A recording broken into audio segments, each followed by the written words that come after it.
इस point of reflection से मिलाएं तो ये एंगल हो गया एंगल ऑफ इंसिडेंस और ये एंगल हो गया angle of reflection. Angle of incidence और एंगल ऑफ रिफ्लेक्शन सेम है थीटा। ये एंगल ले लेते हैं अल्फा, ये एंगल ले लेते हैं बीटा और ये एंगल ले लेते हैं गामा। ड्रॉ दिस रे डायग्राम। ये सेंटर ऑफ कर्वेचर है, ये सेंटर ऑफ कर्वेचर है तो ये रेडियस ऑफ कर्वेचर हो जाएगा। ये रे डायग्राम बनाओ बच्चों।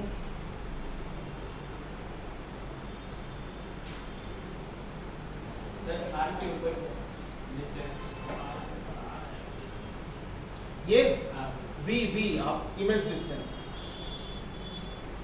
लिख लो साइड में, v image distance, v image distance, u क्या बताया था object distance, capital R radius of curvature.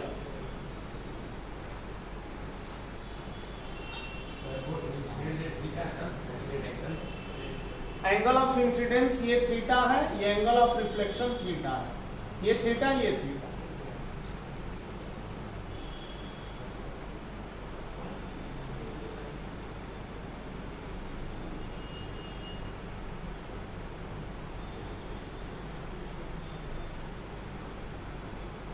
Clear बेटा? Drawn the ray diagram.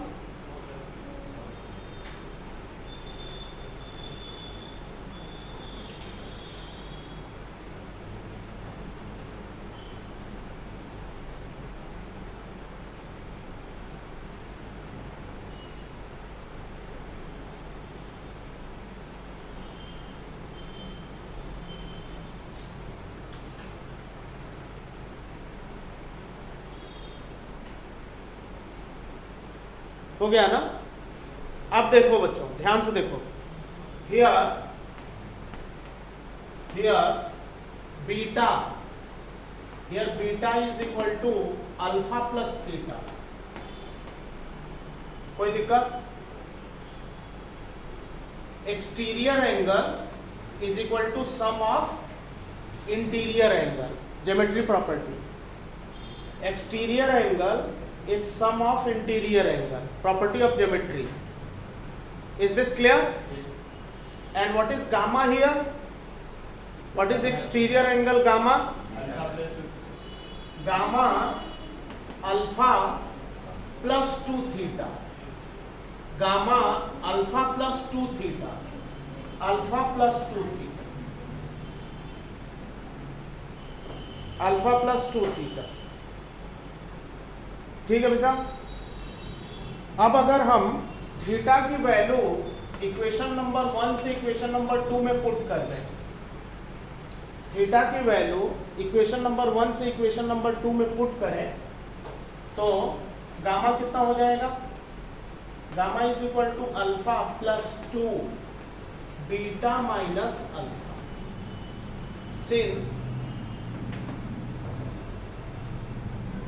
theta equals to beta minus alpha from equation 1।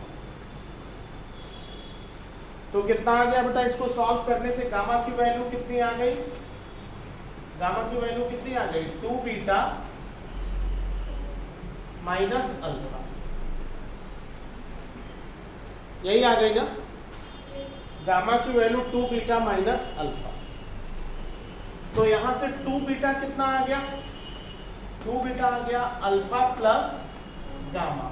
Equation number 3, equation number 3 alpha plus gamma, equation number 3।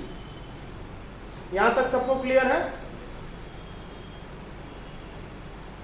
एक काम करते हैं बच्चों, इस पॉइंट को ए मान लेते हैं और यहां से एक परपेंडिकुलर ड्रॉप कर देते हैं। ये परपेंडिकुलर मान लो ए एम है, ये परपेंडिकुलर ए एम है।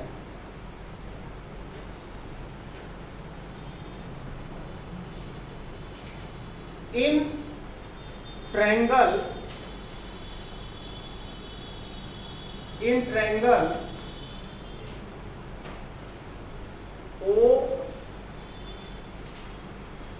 OAM, in triangle OAM, tan alpha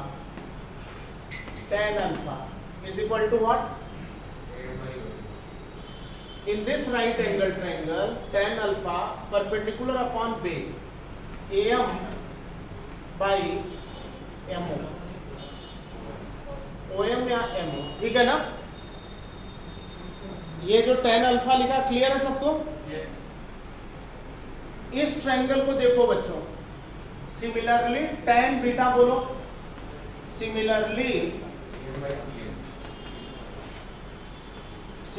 tan beta बोलो बच्चों, tan बीटा होगा perpendicular upon base AM upon CM, यही ना? yes. tan gamma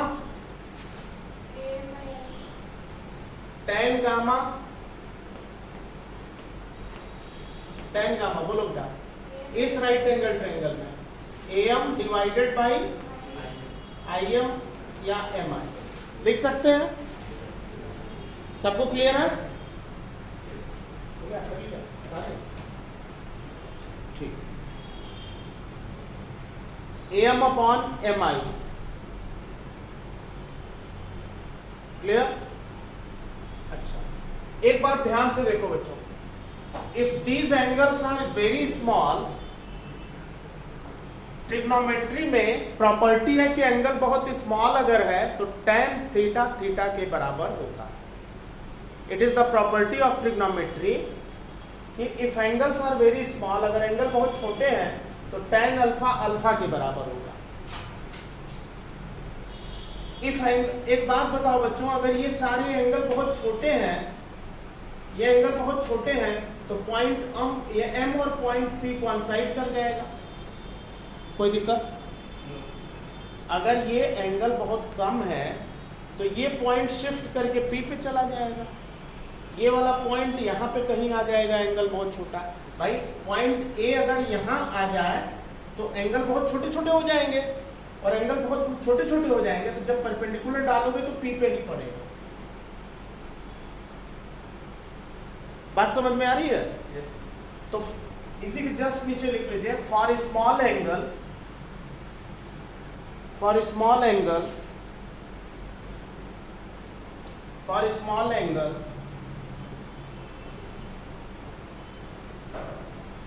point M will coincide on pole. Point M will coincide on pole.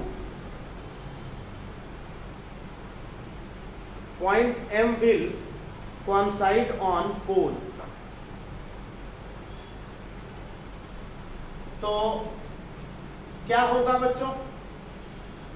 अगर point M पोल पे coincide करेगा तो ये हो जाएगा AP डिवाइडेड बाई MO, ये हो जाएगा AP divided by AP divided by PO,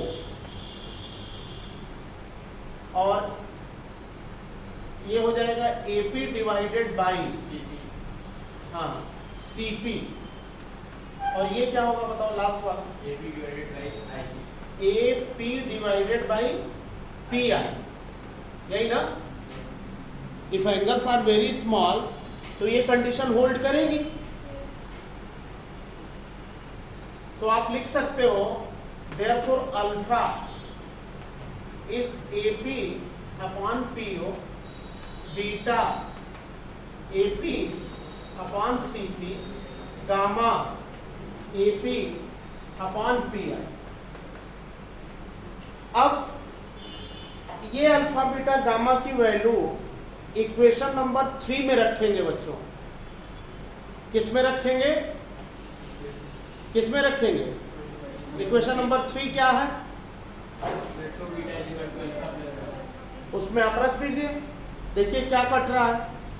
putting these values of alpha beta gamma in equation number 3।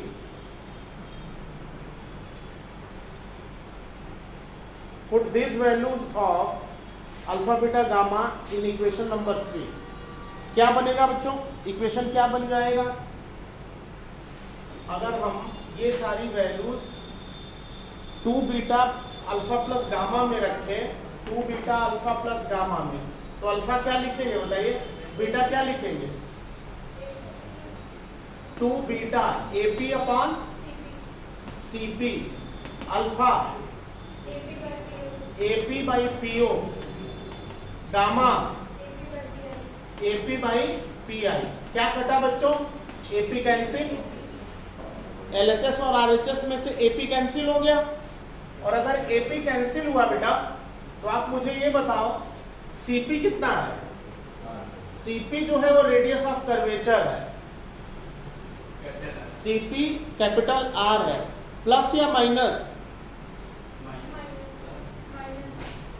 इस पॉइंट से इस पॉइंट की distance, light incident ray right word है, इंसिडेंट रे राइट वर्ड है, minus R, sign convention.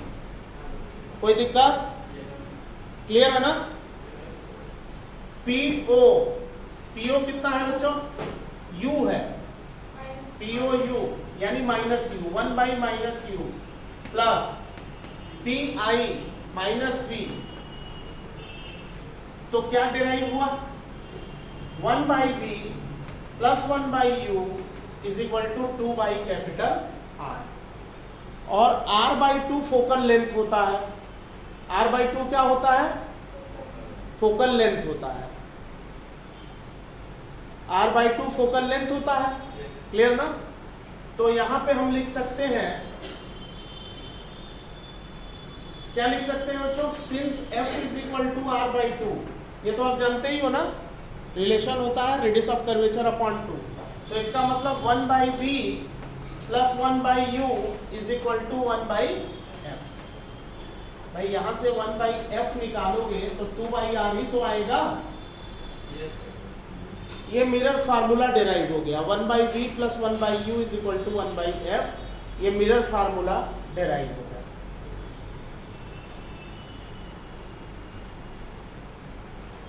बेटा लगता है